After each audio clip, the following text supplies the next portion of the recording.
Olá, bom dia a todos. Meu nome é Nerilene Crisóstomo Pereira de Oliveira, graduada em Gestão Ambiental pelo Instituto Federal de Educação, Ciência e Tecnologia do Rio Grande do Norte. Venho apresentar ao trabalho o uso da energia solar no Brasil como facilitador à consecução do direito ao meio ambiente ecologicamente equilibrado. O trabalho tem como coautora a professora Brenda Camille Alves Fernandes, também do Instituto Federal do Rio Grande do Norte. O presente trabalho tem como objetivo geral apresentar a atual conjuntura do uso de energia solar fotovoltaica no Brasil, norteado pela CONAMA número 279/2001 e o artigo 225 da Carta Magna de 1988, com fundamentação dos princípios da prevenção, precaução e publicidade do que concerne o estudo de impacto ambiental (WEA) e a manutenção do meio ambiente ecologicamente equilibrado. Em face a uma crescente conscientização ambiental e preocupação com sustentabilidade, a energia renovável está progredindo em diversos países, trazendo qualidade de vida e exemplar rendimento energético. Em meio a projeções a nível de independência energética, com utilização de fontes renováveis, hábitos atuais de consumo, impostos aos sistemas de geração de energia elétrica, há uma demanda, uma atenção ambiental por energia limpa é cada vez maior. De acordo com a Agência Internacional para as Energias Renováveis, IRENA, a capacidade global de energia elétrica gerada a partir de renováveis em 2020 chegou a 2.799 gigawatts, um crescimento de 10,3% de participação em comparação a 7,4% em 2019. O Brasil apresenta uma posição notável na disponibilização de energia solar, assim propiciando a instalação de usinas solares fotovoltaicas em variadas faixas do território. Segundo a empresa de pesquisa energética do Ministério de Minas e Energia, as instalações de energia solar de centrais de serviços público autoprodutores independentes apresentaram potência instalada total de 3.287 megawatts em 2020 contra 2.473 megawatts no ano anterior. A energia solar é energia gerada por meio de conversão direta da radiação solar em eletricidade. Essa tecnologia se decorre a partir de um dispositivo conhecido como célula fotovoltaica, que opera utilizando o princípio do efeito fotoelétrico e fotovoltaico.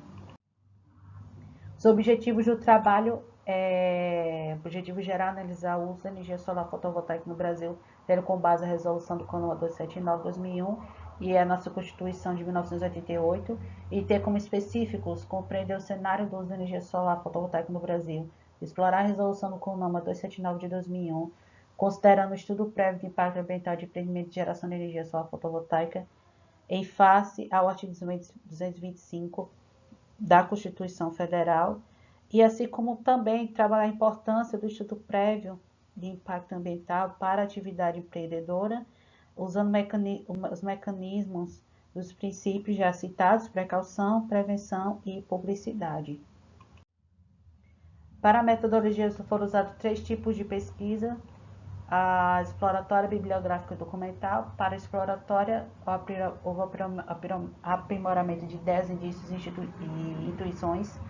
A pesquisa bibliográfica, análise das publicações envolvendo energias, especialmente as renováveis, intersecção com princípios ambientais constitucionais. E também a pesquisa documental com acesso e análise de fontes secundárias, como relatórios, anuários, atos normativos, especialmente a Constituição Federal de 88 e as resoluções do Conselho Nacional de Meio Ambiente. Resultados e discussões do trabalho. No capítulo do artigo 225 da Constituição, prevê que todos têm direito ao meio ambiente ecologicamente equilibrado, bem de uso comum do povo, essencial à sadia qualidade de vida. De acordo com a ANEEL, a Agência Nacional de Energia Elétrica, as centrais geradoras solares fotovoltaicas, chamadas de UFV, em operação no Brasil em 2021, chegou a 4.894 unidades e 3.430.263 kW de potência instalada. O uso de sistemas solares fotovoltaicos é favorável como alternativa energética e sustentável no atual panorama da matriz elétrica brasileira, os quais apresentam menores impactos ambientais entre as fontes com uso atual e uma alternativa real e significativa para o cumprimento do mandamento constitucional do direito ao meio ambiente ecologicamente equilibrado. Então, é relevante a discussão acerca dos riscos e impactos ambientais desse tipo de atividade, especialmente mirando no caráter constitucional. Na resolução do CONAMA 279/2001, que trata sobre procedimentos simplificados para o licença ambiental dos empreendimentos e que fala do impacto ambiental de pequeno porte, concilia-se com os preceitos constitucionais e considera como necessárias a manutenção do meio ambiente equilibrado e da sadia qualidade de vida.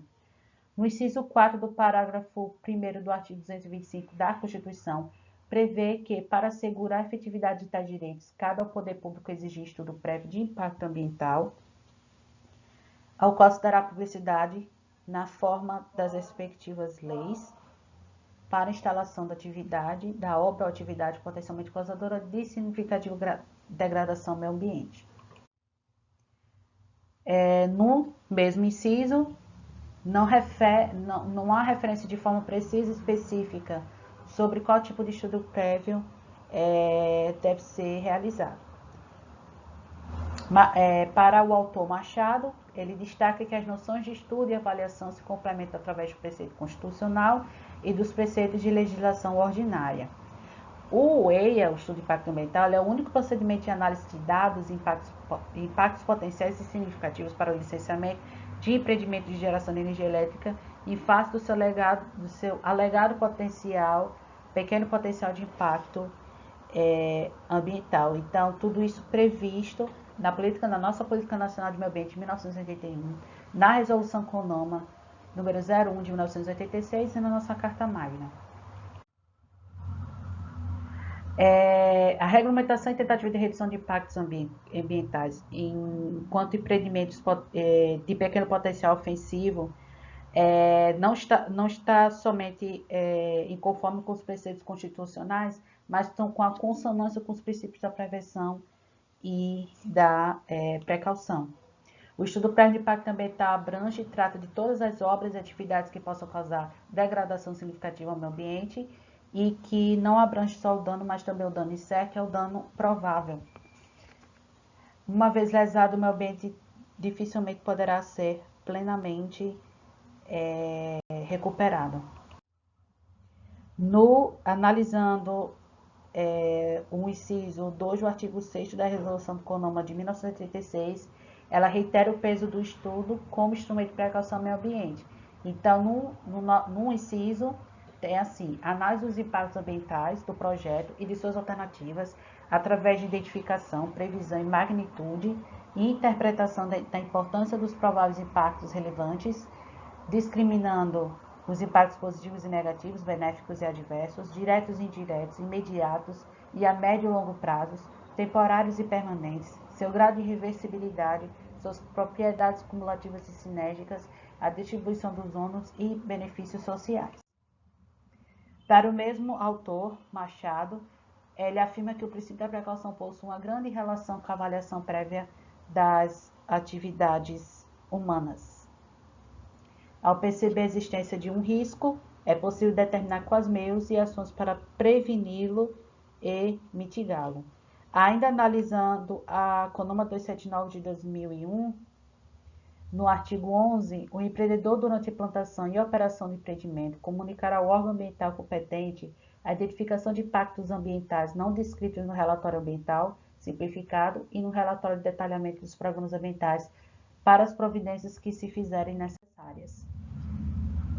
O princípio da precaução tem como prioridade medidas de refreio a agressões ao meio ambiente em situações de incerteza, a saber que nesse contexto os danos eles já aconteceram, ou seja, a resolução não sustenta o princípio previsto que os impactos são identificados durante a fase de instalação e operação em meio ao processo de licenciamento.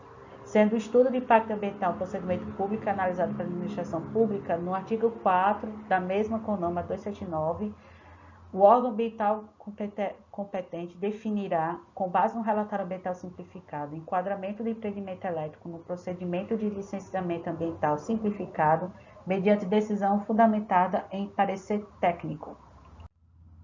Se não há medidas preventivas e conhecimento dos impactos por parte da equipe responsável pelo relatório ambiental simplificado, o enquadramento pode passar por discricionariedade administrativa. Uma lacuna explícita em meio à ausência de definição, apenas a menção sobre o que é pequeno potencial de impacto ambiental na resolução. Sobre o princípio da publicidade, na resolução 237 de 97, que dispõe sobre licenciamento ambiental, especificamente no artigo 3º, determina que a licença ambiental para empreendimentos e atividades consideradas efetivas ou potencialmente causadoras de significativa degradação do ambiente dependerá de prévio estudo de impacto ambiental e respectivo relatório de impacto sobre o meio ambiente, ao qual dar-se publicidade, garantida a realização de audiências públicas quando couber, de acordo com a regulamentação.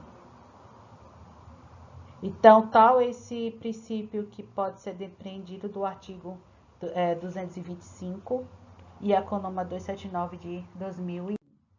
A resolução de 2001 dispõe de garantir a consulta e a participação pública em conjunto com o órgão ambiental competente, como trata o artigo 2º em seu inciso 3º. Reunião técnica informativa é uma reunião promovida pelo órgão ambiental competente às expensas do empreendedor para a apresentação e discussão do relatório ambiental simplificado, o relatório de detalhamento dos programas ambientais e demais informações garantidas à consulta e participação pública. Ou seja, a resolução não cita em audiência pública, mas em consulta e participação, por mais que a resolução não estabeleça um estudo de impacto ambiental e o relatório de impacto ambiental, o EIA-RIMA, deixando o processo decisório para a administração pública. Para a conclusão do artigo, muitos são os caminhos para se alcançar ou direcionar para o direito ao meio ambiente equilibrado. O uso da energia limpa pode contribuir para a manutenção do equilíbrio ecológico e a consecução dos preceitos constitucionais ambientais. É preciso ter cautela ao se empreender, rememorando que a defesa do meio ambiente é um princípio limitador e orientador da atividade econômica. É indubitável a relevância da aplicação dos princípios ambientais, dentre os quais destacamos para esse trabalho o da precaução, prevenção e publicidade, e que o EIA, o Estudo Prévio de Impacto Ambiental, é um instrumento de alta ponderação para a proteção do meio ambiente enquanto instalação e operação de usinas fotovoltaicas no país. Então, é necessário observar que a Resolução 279 pode extrapolar a esfera infralegal que lhe cabe, desconsiderar alguns preceitos legais e constitucionais ao simplificar o licenciamento ambiental em alguns empreendimentos. Então, essa celeridade ela pode sim ser perigosa, ainda quando se tratam de empreendimentos extremamente benéficos ao meio ambiente a longo prazo.